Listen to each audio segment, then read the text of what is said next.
สบายดีสวัสดีพ่อแม่พี่น้อง FC เบิดสุขุสู่คนว่าจะเป็นฝั่งไทยฝั่งลาวหรือว่าสิเป็นทางต่างประเทศกันยินดีต้อนรับเข้าสู่ช่อง YouTube บ่าวเอ็นสตูดิโอหรือว่า Facebook Fanpage บ่าวเอ็นอีกแล้วเนาะเอาซึ่งเปิดภาพมามื้อนี้ก็ได้มีโอกาสเข้ามาหมู่บ้านสายบุญเนาะพี่น้องเนาะซึ่งแม่นว่าหมู่บ้านสายบุญนี่บ่าวเอ็นก็บ่เคยเข้ามาจักเทื่อเนาะพี่น้องเนาะซึ่งได้เข้ามาเป็นมือนี่เป็นมือแรกๆแล้วก็ได้มาเห็นหมู่บ้านสายบุญเป็นครั้งแรกนั่นแหละเนาะพี่น้องเนาะก็มีแต่ว่าแต่ก่อนก็เห็นทั้งทีมงานอ้ายๆเอื้อยเพิ่นเข้ามาหมู่บ้านสายบุญเนาะพี่น้องแต่ว่าบ่าวเอ็นยังบ่เคยเข้ามาดอกเพราะว่าบ่าวเอ็นยังบ่ได้เฮ็ดคลิปแบบว่าช่วยเหลือแต่ก่อนเนาะพี่น้องแบบว่าบ่าวเอ็นเฮ็ดคลิปตามหาญาติเนาะก็เลยบ่ได้เข้ามาจักเทื่อซึ่งมื้อนี้พอดีว่าได้มีโอกาสมากับทางสาวบุญเพิ่นเพิ่นว่าเพิ่นสิมามอบเครื่องให้ผู้ใดดอกพี่น้องบ่าวเอ็นก็ยังบ่ฮู้แต่ว่าเพิ่นไปหาบ่าวเอ็นที่บ้านจากนั้นเพิ่นก็ชวนมาบ่าวเอ็นก็เลยมานำเพิ่นนั่นแหละเนาะก็มีแต่ว่านี้แหละบ่าวเอ็นจะมาอัปเดตให้พ่อแม่พี่น้อง FC เบิ่งพ่อแม่พี่น้อง FC ก็น่าจะฮู้ว่าครอบครัวใดครอบครัวใดนั่นแหละแต่ว่าคือว่าได้ยินเพิ่นเว้าข้างๆนี่ก็ว่าเป็นบ้านของน้องทงน้องพี่น้องเนาะน้องทงแต่ว่าบ่าวเอ็นก็เคยเห็นผ่านในคลิปที่ชุมไม่อ้ายเพิ่นเอาลงอยู่ดอกน้องทงน้องพี่น้องแต่ว่าบ่เคยมาถ่ายจักเทื่อเนาะก็โอเคพี่น้องเพื่อเป็นการชักษาสิเวลาก็จะได้พาพ่อแม่พี่น้อง FC อัปเดตบริเวณแถวนี้ก่อนน้องพี่น้องเนาะจังได๋ก็ฝากเป็นกำลังใจให้เด้อพี่น้องเอ้ยก็ซั่นก็เข้าไปเลยพี่น้องนี่แหละเนาะพี่น้องมาบ้านพวกนี้แหละแต่ว่าบ่เอ็นก็บ่เคยมาจักเทื่อเนาะมาเป็นมื้อแรกๆนี่แหละมาบ้านชาวอีหยังชาวลาบ่เนาะพี่น้องนี่แหละพี่น้องเอ้ยมาบ้านหลังนี่แหละมื้อนี้ก็ป้าต้นไม้ใบหญ้าเพิ่นก็ใหญ่เบิดเลยได้พี่น้องเอ้ยนี่แหละมาบ้านหลังนี่แหละสบายดีเด้อสมบูรณ์เด้อสบายดีได้ลูกน้องมาใช่ผู้ซอยบ่แล้วเจ้าโอ้โหแล้วนะเราคนดังผู้นึงไอ้นี่ใครเขาบอกเขาดังเลยยังเขาดังเขาอยู่ไหมมาก็บอกอย่างนั้นสุดไปพี่นะสลัดซอยเขาไหมเจ้าว่าเขาดีบ่นี่เจ้าเป็นยังเขาอยู่เป็นคือต้องค้างอยู่อึดแนวขึ้นตัวขามให้ก็คือจังสินักแสดงนั่นแหละเฮ้ยขนาดเขาต้นนี้ยังบ่ฮักยกก้อนมะขามขึ้นไปเอาช้างเอามางิ้วเอาบอกคือเอามาค้างมาแล้วเนาะเดี๋ยวให้บอกมะขามใช้ต้นนี้ต้นเขาอย่างมันผลิตได้มันจะร่มอยู่แล้ ยว กต้นมะขามอันที่มันนั่งสีดำมันเดือดว่าเขาคนขาวอยู่แล้วมันเหลืองแรงเลยมีแต่แพ้มันนะใช้ตัวอยู่บนอาทิตย์ประเด็นเอาเดี๋ยวจะได้มึงบอกคนมีแขกเด้เขาก็บอกคอยอยู่เงินเด้ใช้ชา2ตัวไปทางไหน2ตัวใส่2ตัวโต๊ะนี่แหละคือมี4เลยเอาไม่พอนั่งเด้ตอนพอลูกเอาไปตอนพอลูกบ่ได้ฮะบ่มีบ่อนั่งเฮ็ดนั่งก่อนไม่ใช่คือใส่ยามองยาแม่งอ๋อกันนวดนี่แหละนี่ไม่ได้ใช้จ้ะมาแต่ผู้แรกไปเห็ดสวนก่อนเขาพอได้พักกินเขาจ้างนั้นพักอย่างนั้นก็เห็ดขยิกไปนี่แหละจะได้ตกคามตกสูงก็มันฉันเด้ประมาณสนานอะไรนั่นน่ะงามกว่าที่นั่นแหละแต่ว่ามันห้อยเขาบัดคนตุ้ยแล้วเจ้ากับโบเบิ้งโตเจ้าของก่อนสิเบิ้งไม่กันไหนเบิ้งเห็นยังเนาะจอยอยู่เนาะเห็นได้ใส่น้ำปลาขึ้นได้จ้ะล่ะถ้าว่าโลนึงถ้าว่าเอาในมันออกปอกเปลือกพอมา15,000เท่ากับห้วยปีนแม่นแล้วเว้ยปีนบ่ได้ก็ปีนขึ้นนั่นแหละเอาไม้ไผ่เหยียบไม้ไผ่งาเดียวอยู่เด้พอประมาทเต้งเนาะจอยโพดเด้ก็คิดว่าเต้งบ่เป็นหยังดอกแบบว่าเฮาก็ปกติเฮาก็แข็งแรงอยู่แล้วนะมันลงมาพองงาพ่อมันยังดอกงามันหักคนกับงาไม่จักกิโลเจ้าผู้เด้อแบบเจ็บแห้งบ่เจ็บเอาขาลงแบบขาลงเหยียดลงหลังพอดีลงสัตว์ทางหน้าเลยนะแล้วก็มันแบบมันเจ็บทางในเลยทั้งอย่างเลยตอนแรกเขาคิดว่าสิบ่เป็นหยังแต่มันอย่างมันเสียสีมันเจ็บมันบ่ได้เจ็บได้โรคกับอีมันบ่ได้เจ็บคือแบบว่ามันอักเสบแบบว่ามันส้นทางในเห็นน่ะแต่ละมื้อเฮ็ดแห้งแต่เจ้าไปงานยังเฮ็ดโอ้ยก็ตอนแรกเขาก็สิไปตัดพื้นนั่นแหละแล้วก็มาค้านเองมันขายได้ฮอดซื้อเขาก็ไปเอามาค้านแล้วบัดนี้ตกแล้วก็ บื้นเห็ดคือเก่าแหละไปหาพุทธนาทักยังสารพัดเลยเขาจ้างมาเห็ดนะพอได้สืบมือไปพอนี่ทิ้งกับถ่วงข้อหอยอยู่ตัวนี้นะแต่ว่าคือสิฮู้เนาะข่าวๆเนาะรถกับบริขี่เป็นหนีเป็นทิ้นก่อน อย่าได้อะไรมันเฮาสร้างเองเฮาตรงนี้นี้ หืม เฮาสร้างได้ แต่พอสั่งเราเอาสื่อเนาะ เฮาไปหาให้เขา แม่เขาก็รักเจ้ากัน บทเรียนราคาแพงสุดๆเลย เอิ้นสิ่งบ่ได้ยำกระดูกแขนคอ แม่ท่านได้ขี่บ่คือ เจ้านั่นบ่ยังบ่ได้ถ่ายคลิปบ่ใช่สิบ่ เงินสิกินอยู่ทั้งยากเลยนี่ บ่ได้ถ่ายเด้อบ่สิ ก็มือถ่ายมือบ่ บ่มีเงินแล้วแห่งถ่ายคลิป เอาเน็ตพุ่นนะมันยากน้ำเน็ตพุ่นนะสมมุตินี่บางเทื่อก็ได้มือละคลิป เฮ็ดงานกับอะไรบ่ได้บ่แทนเขาบ่ฮักบ่ ก็เฮ็ดงานนี่ยากด้วยนี่เด้อย ากแบบใด ให้เฮาไปสมัครอยู่สิได้ สาวๆแล้วยังเฮ็ดอยู่บ่ซุมื้อนี้ เขาก็เฮ็ดอยู่ แล้ แล้ว เราเฮ็ดงานยังซะ เราเฮ็ดอยู่ในตลาดโลกเฮานั่งบ่ได้ ได้แต่รอ บ่เฮานั่งแบบว่าคันเฮานั่งเลยเฮานั่งแบบเฮาเป็นนิ่วเลยนะมันยืนเทิงก็บ่ได้นั่งเทิงก็บ่ได้อันนี้ถ้าอยู่แผนกนั่งก็นั่งตลอดเขาบ่แม่นสิว่าให้อันนี้มื้อน่ะก็ไปเฮ็ดอันหยังก็นำน้องพามีเฮ็ดตบตีตบใส่หัวมันอันนี้เด้ มันเป็นเวียกผู้ชายเฮากับ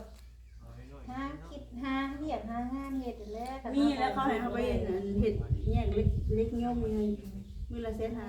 มันแดงเหี่ยวสิตายกินกุ้ง เฮาก็ไปหาเฮ็ดงานนำมาแล้วคือได้ยินข่าวว่ามีอ้ายมีหยังมาอยู่นำ2คนบ่ แม่อ้ายเฮาก่อสร้างเรียกหานี่ทางเขา เพิ่นเฮ็ดเวียกเพิ่นอยู่เอิ้นแม่นเพิ่นบอกซุมื้อ อ้ายก็ผู้หนึงก็อยู่ผู้หนึงก็มักเก็บขาคือพอ เดี๋ยวเดียวตัวเฒ่ามาแหละเป็นยามบ่ได้นั่นแหละเขาจะถึงเพิ่นจังส่งมานะ มันก็เจ็บเขาจนหายอีหายอยู่ เห็นว่าเห็นได้ยินทางเมย์แล้วว่าเจ้าโทรไปขอน้ำเหล้าบ่ แน่นบอกเขาก็เป็นเรื่องเล่าแล้วเนาะเขาเจ็บเขามีเขากินบ่มีอย่างน้อยเขาได้เขากินยังไข่หั่นนะพอซ้ำๆเขาไข่แน่แบบนี้หั่นน่ะ ก็เลยขอเงินไปขอน้ำเหล้า แม่นเข็ดคอนเล่ากับเราบ่ได้ตอบดอกจริงๆเขาก็กล้าเนี่ยบ่กล้าเนี่ยอะไรได้ที่เช็ดในเขาความช่วยเหลือน้ำไผอ่ะนะเลยเช็ดหาแล้วเพิ่นเมนูคำสอนบอก เอาเจ้าเสร็จหาไว้ใส่ เมนูคำสอนนั่นแหละก็แม่ครูมาล่าแล้วเขาบ่ได้เช็ดหาเราจะโดนเลยเด้เอาล่ะ ตามความคิดของข่อยเนาะคันว่าเพิ่นอยากช่วยเฮานะเฮาบ่จำเป็นต้องไปขอเพิ่นก็ได้สบายตามความคิดของข่อยเพิ่นสิเบิ่งเฮาเองว่าคันว่าเฮาเฮ็ดอยู่แต่ว่าเฮาเฮ็ดบ่ได้สิเพิ่นก็สิเบิ่งเฮาไปดอก บ่ได้ครับบ่มีเมนูเลยทุกคนเขาบ่ได้ขอถ่ายคลิปเลย เฮาเจ้าบ่ถ่าย โอ้ยถ่ายตัวก็ยิ่งถ่ายในตะกล้องก็บ่มี เฮาก็ถ่ายไปคือหมู่ถ่ายแล้วเฮาบ่ถ่ายแล้วตัวเจ้าของนี่ไปถ่ายเจ้าของไปสิมาเบิ่งข่อยบ่เคยถ่ายเจ้าของนี่เฮาก็ต้องถ่ายหมู่เฮ็ดจังได๋เฮาก็ไปตามหมู่เนี่ยแหละมันสิได้เงินได้คำนะสละอันนี้ข่อยก็แนะนำเนาะการถ่ายคลิปว่าหมู่เฮ็ดจังได๋เฮาก็ไปถ่ายนำหมู่นี่แหละเอาคนใดเขามีถ่ายก็ไปคือหมู่นี่ได้หมู่ก็ยังไปอย่าไปบ่อนอื่นบ่อน จะ ใช้ ใช้ไม่ถ่ายใช้ เฮาก็ไปของเฮานี่แหละเจ้า ก็มีแต่ถ่ายตัวเองนี่แหละ เจ้าคู่ไปอัปเดตเบิ่งแหน่แถวโพสต์โพสีบ่เท่เรายังมาบ่ไกลไปถ่ายบ่แล้วสอง เราได้เราเห็นเบี้ยอยู่แล้ว ก็ไปอัปเดตเบิ่งเฮาเคยซอยบ่ใดคือเฮือนสะพลนี่เคยเข้าไปอัปเดตแล้วอยู่บ่ชีวิตเรา แล้วผู้คอยอยู่เงื่อนซัมโมไประดาห้ามุนนะเราบุกล้าเขาไปเลย เราหายเฮามาทำต่อทำซักอยู่เราป่ะเฮ็ดให้อยู่แล้วกันยังบ่ได้อยู่นั่นเราวันนี้เลยห้วยเขาก็ไปบางไงเลย เด้อเอาหาสู่ส้นไปเนี่ยเฮ้ยไผก็คือข่อยกันนี่ก็ภาระหลายเด้ข่อยก็คือกันแต่ข่อยก็สู้คือกันที่เจ้าเห็นแล้ววิวข่อยก็บ่ได้ขึ้นแต่ข่อยก็บ่ได้ถอยข่อยก็มีแม่มีเอื้อยมีอ้ายเพิ่นคอยให้กำลังใจเฮาว่าเฮ็ดไปเด้อจังมื้อนึงเฮาก็ได้เองเนาะข่อยฟังแบบว่าเพิ่นให้คำแนะนำคือแม่นี่ครูที่เจ้าโทรหาเพิ่นให้คำแนะนำข่อยข่อยนับถือเพิ่นก็ยกขึ้นเชิงหัวข่อยเพิ่นแม่เอื้อยอ้ายเพิ่นให้ข่อยคิดว่าเพิ่นเป็นแม่ข่อยผู้นึงข่อยนับถือเพิ่นมาเพิ่นอยู่นำข่อยมาข่อยแบบว่าเพิ่นบอกหยังข่อยก็เฮ็ดตามเพิ่นบอกเฮาบ่ฮู้เด้ เพิ่นแนะนำเฮาก็เอาแนวทางที่เพิ่นแนะนำเฮาไปใช้ทั้งเอื้อยฮักข่อยบ่อ้ายฮักข่อยบ่เพิ่นก็เฮาก็ตามเพิ่นนั้นบอกเฮาไปเฮ็ดไปเฮาไปทายไปทำไปจี้เจ้าก็อันอยู่ ตะกี้เฮาก็มีความมั่นใจมีเฮาก็เด้งไปในเมืองครูแบบเด้งมากเฮาก็บ่กล้าบ่มีความมั่นใจเลยนะเฮาล่ะ บ่ต้องว่าเฮาเจ้าเห็นบอกข่อยก็ไปผู้เดียวข่อยก็บ่ได้ไปนำหมู่เฮาไปเฮาก็มีสูตรโตวเฮาเองนี่แหละเฮาหมู่ก็มีแข่ง2แข่งเฮาก็ไปสู่ลำพังเฮานี่ อาศัยเพิ่นนั่นบ่ได้สัวข้าวคันอาศัยยาวๆน่ะคืออาศัยตัวเองเพิ่นบอกเด้ เฮาก็กำลังทำงานอยู่แบบเฮาเกี่ยวงานเป็นหลักเป็นแหล่งแบบว่าเป็นเงินเดือนนะอาศัยถ่ายคลิปแบบว่าค่าสมเงินอันนี้ฮะเพราะว่าเฮาฮู้ว่า สู้ๆไปแหละสลายเฮ็ดจังได๋ แต่มันไม่นานจะพูดเลยให้โอ้ยหายขึ้นฮอดสะบุญเนาะ ไดว่าสู้ๆกันเฮาไปออนแอร์มันเห็นก็จะวิวบ่ขึ้นก็ตายไปเด้อาชีพเฮาเด้เฮาบ่ได้เป็นคนเบิ่งผู้ถ่ายเบิ่งผู้เบิ่งน่ะคือ FC เฮาเนี่ยเป็นมีหน้าที่คือถ่ายลงถ่ายไปได้บ่ได้ก็อย่ามันคันเฮาบ่ถ่ายบัดช่องเฮาแล้วสิเรียบร้อยมันบ่มีหยังลงเด้สู้ไปเฮ็ดได้ไหนถ้าจะไปยังมากมายสืบไปลูกคนยังหน่อยยังนมเถ่าคนนี้ยังยากได้ตอนนี้อายุเจ้ายังจักปีตอนนี้36 ปีนึงพัดเถ่าเจ้าที่ยากตอนนี้ยังนมนะฮะได้สู้เฮ็ดมองแต่มันนี่เป็นประเทศไปงั้นบ้านเฮาบ่ฮู้อยู่ลักลาดบ่เกินล้าน2 ล้าน แล้วเฮาก็เฮ็ดในโรงงานนั่นแต่ว่าถ้าว่าขาดเป็นค่าแสน บ้านข่อยลายเด้ทำงานโรงงานซ้ำข่อยรถข่อยโยงเขารุ่นเจ้าแหละเขามาซ้ำข่อยแล้วเขาบ่เอา เฮาเห็นแล้ว คัน40ขึ้นไปแล้วเขาบ่เอาเขายันเฮ็ดงานบ่ได้ แม่นเขา แต่ข่อยอยากสู้อยู่คันว่าเพิ่นเอาซ้ำข่อยก็อยากสู้อยู่กับผู้น้อยนะเขาก็เฮ็ดได้อยู่ได้เวียง เขาก็เฮ็ดได้นะแต่ว่าเขาเคยไปสมัครหมอนั่นแหละเป็นเขาให้ประกวดสุขภาพแล้วเขาหัวเขาเป็นเขาบ่ฮับเขาจะเป็นไปอันนี้เนี่ยนะ นอกจากล้างถ้วยล้างรอง แม่นเขาเคยแบบว่าเขาอ่านประวัตินั่นแหละเขาก็เคยโทรให้ไปเฮ็ดได้แต่ว่าพอใบกวดสุขภาพมาเลยเขาก็ย่านเขาเป็นลมนี่นะนะเพราะว่าเขามีโรคประจำตัวหลายคันเว้าเรื่องโรคประจำตัวนั่นบ่ให้เว้าอย่าให้ไปกวดสุขภาพมึงว่า บ่กวดแล้วข่อยคันกวดไปเจ้าเบิ่งรูปบ่จักกระเพาะบ่จักกระพุ้งแล้วข่อยก็ได้ คันเขาไปกวดเนี่ยเขาก็อยากได้ใบกวดเด้ ข่อย แต่เขาว่าเขาไปตัวเขาว่าเขาบ่ได้เป็นหยังก็เวลาเขาหู้แล้วเขาไม้เขาได้เขายันเขาไปตายเนี่ยนี่ อ้าวได้สลายสู่เพิ่นข่อยก็บอกไปสิแล้ข่อยก็ได้ท่านเจ้า ไปไทยบ่เลย เดี๋ยวน่าเครียด ไป ให้ ไทย ข่อย บ่อยไปไม่เครียดนะมูบอกให้ดีมันจะเครียด เดี๋ยวอีนายนี่ก็บ่บอกไปเลย แห่งดีใจเลยจะบอกเขายังบ่ได้มีใครบอกเขาเนาะเขาให้อย่างไรคนให้ทำแนะนำคำปรึกษาเลย บอกก็บอกบ่เฮ็ดตามก็คือเก่าแน่เนาะบอกได้อยู่คัน บ่แม่นที่ว่าหมู่บอกหมู่สอนแนวดีเพราะว่าสิมาเครียดมาให้มันบ่สิเครียดให้หยัง ไปซันบอกว่าลายยายห้างไปยกเอากระเป๋าเข่าพุ่น ไปยก เจ้ามาแล้ว เจ็บ ไป กาย เจ้า น้ำฝนนั่นแหละ ให้น้ำพ้นแล้วยก ไปลูกไปยกเอาเข่ากันเอามาให้ยังว่ายกให้ยกได้ว่าเจ้าฮะยกได้ว่าน้ำฝน ยกได้แล้วน้ำพ้นโตมึงเอง ได้อยู่ตรงใหญ่หนึง ไปจะรอมึงดูคุณพุ่น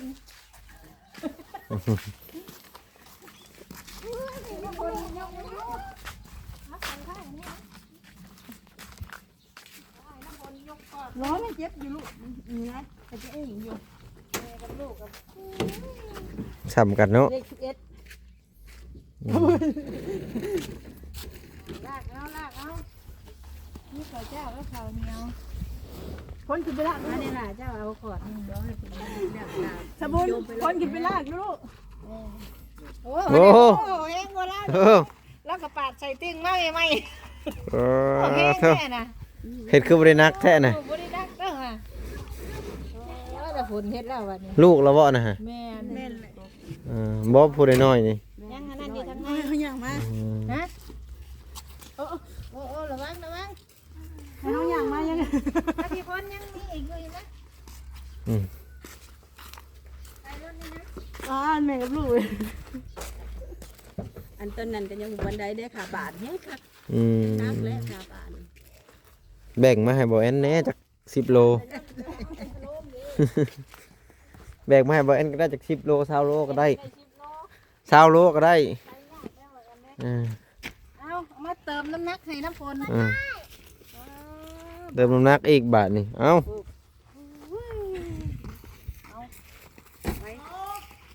บำรุงไข่ บำรุง เอาแล้วโบนักดอกคือนี่เพราะว่าแห้งแล้วมันก่ายเลย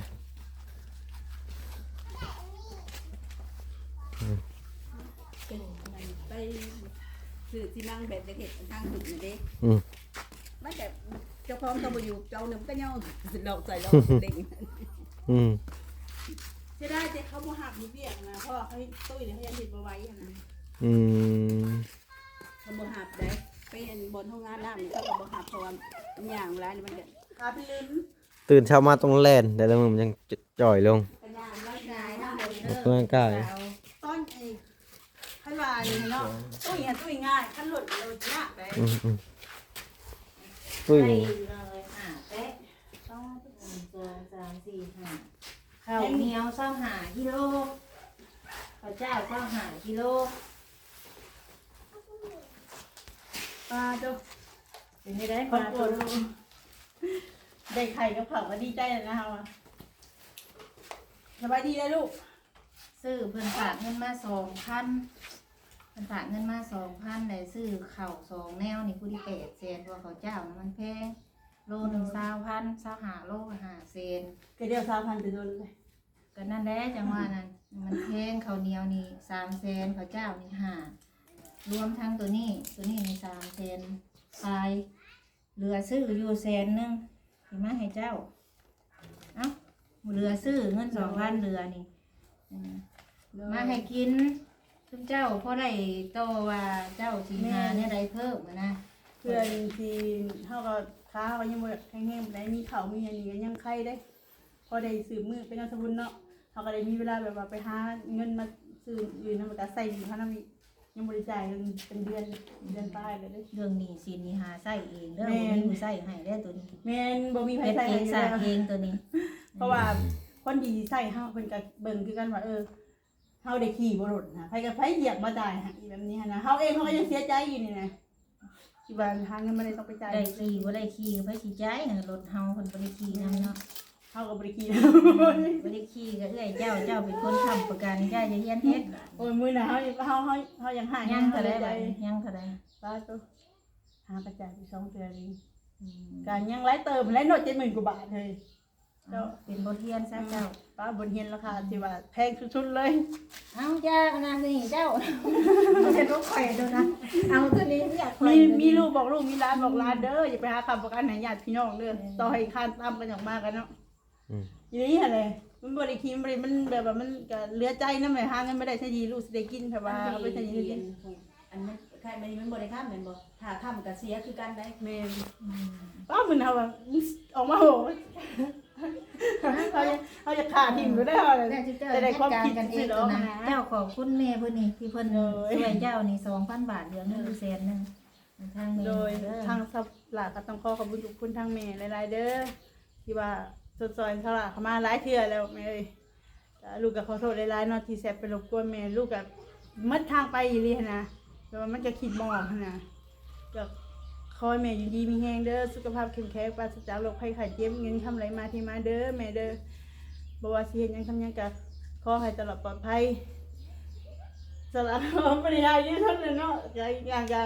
ทั้งอยากให้ทั้งอยากดีใจนำที่ว่าแม่ก็ยังแนมเห็นน่ะนะถึงแบบสละเสร็จไปรบกวนแม่ก็อย่าถือโทษกดสละเด้อแม่เด้อสละนับถือแล้วก็หักแพงเวกคือกับแม่หักแพงสละแหละบ่เคยเห็นหน้ายังก็ยังซอยเหลือเข้ามาตลอดนะโทรศัพท์ก็ซื้อให้โดยตั้งสบุญนำเด้อสบุญเด้อที่ว่ามันเป็นสะพานบุญในครั้งนี้ก็ขอให้สบุญอยู่ดีมีแห้งสุขภาพแข็งแรงปราศจากโรคภัยไข้เจ็บ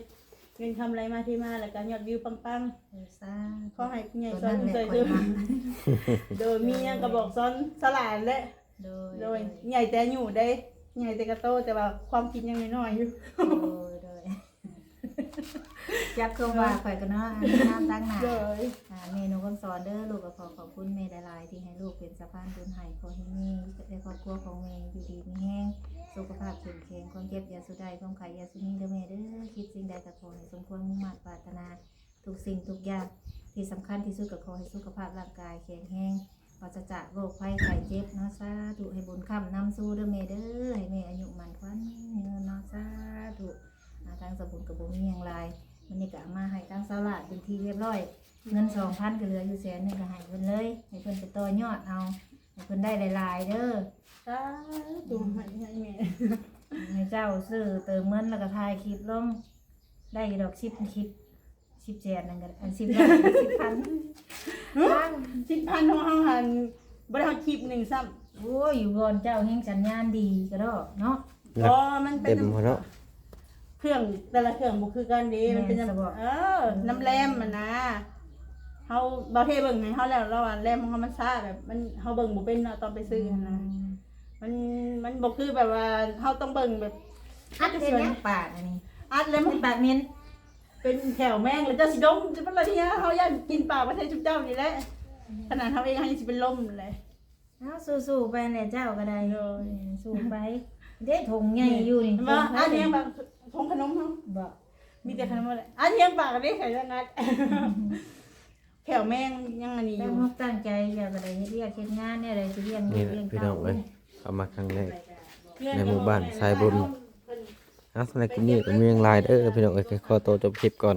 พอกันคลิปหน้า